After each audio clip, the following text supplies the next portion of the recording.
What's up everybody, Andy here, Forest Dean Runner, bringing you a week 1 summary of the Chasing 125 series and also some New Year's goals that I've set myself. We'll come to those in a minute. First of all, just quickly on a recap of last week, I think I clocked up about 24 miles, not too many, but easing myself back in. Was running for the last couple of months at 3 runs a week.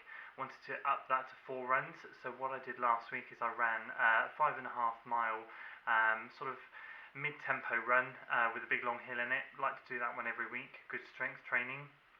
Chucked a 5k or a 3 mile run in on a Tuesday evening, kind of really high tempo stuff, just wanted to see what sort of time I got there.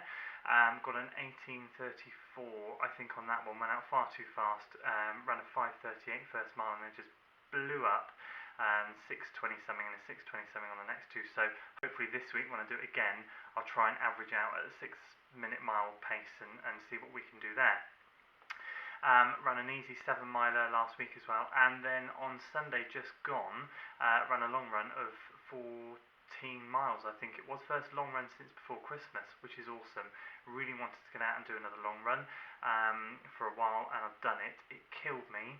It was just so tough and made me realise how out of shape I am in terms of longer distance stuff. I've really just been focusing on shorter distance over the last few weeks, so now is the time.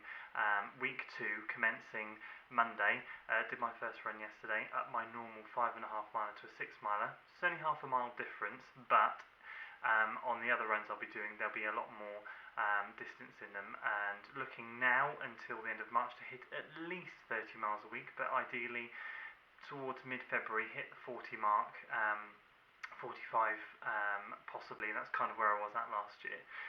So week 1 went really well, set some benchmarks which we'll come back to just before the races in March, and I will show you some comparisons of times that I had back then as to what I have, what I'll be achieving then, and we'll analyse the difference and see where the improvements have been made. I also wanted to talk about goals. Goals is something that's really important. I've watched a few videos recently, fitness videos, running videos, and wanted to just talk about what goals we're setting ourselves for the new year. I think it's really important to have some goals.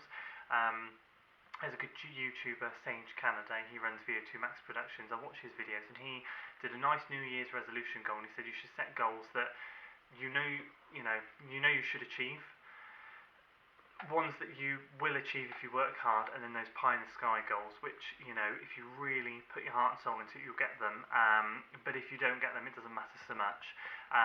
So I've kind of got 4 goals this year, which I've broken down. 2 should be achievable, 1 is fingers crossed, the other one, we'll see what happens.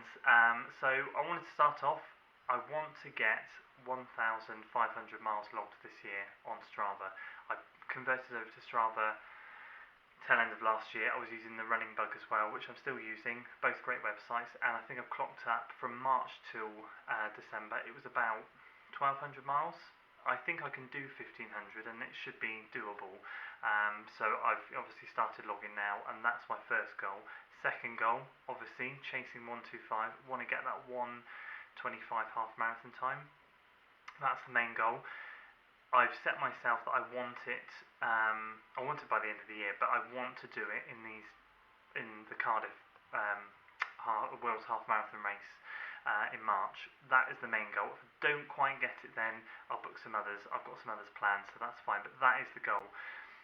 The mid-range one is I'm going to be running my first marathon later this year. I'm going to do the Gloucester Marathon. Never run a marathon, never ran past 13.1 miles in a race. Training runs are up to 14 miles. I did a 15-miler just before Christmas, but that's it, and they kill me.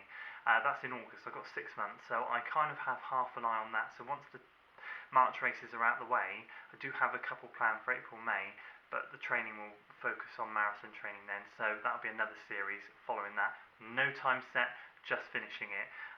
So that's the mid-range goal. The top goal, which I would love to achieve, but if I don't, that's fine, I'll set it for the following March, is to achieve a 1:22, 1:21 half marathon time, 1:22.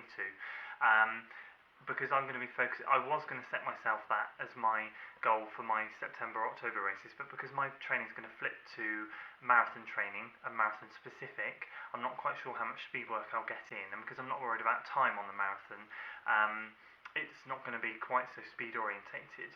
So once the marathon's finished, then I will get a couple of quality weeks worth of speed work in before my September and October races come. Whether it's enough to get a 122, I'm not so sure, but we'll see what happens over the summer. So those are my 4 goals for the year, and kind of finally I got seven medals last year from finishing races, just kind of, finishing medals. I want to get more than 7, so 8 plus this year. That's another one. It's not really a goal, that just requires me entering more races, so I'm going to do that. So that's me. That's been last week's summary. That's my goals for this year.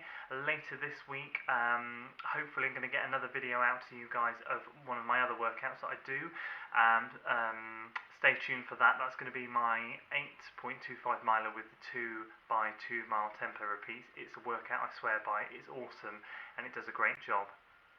So stay tuned for that. I hope your running has started in 2016 really well. Let me know your goals. Comment down below. Let me know what you think, what your goals and targets are this year. It'd be brilliant to hear and get chatting to you about that. And stay tuned for more videos later in the week. Until next time.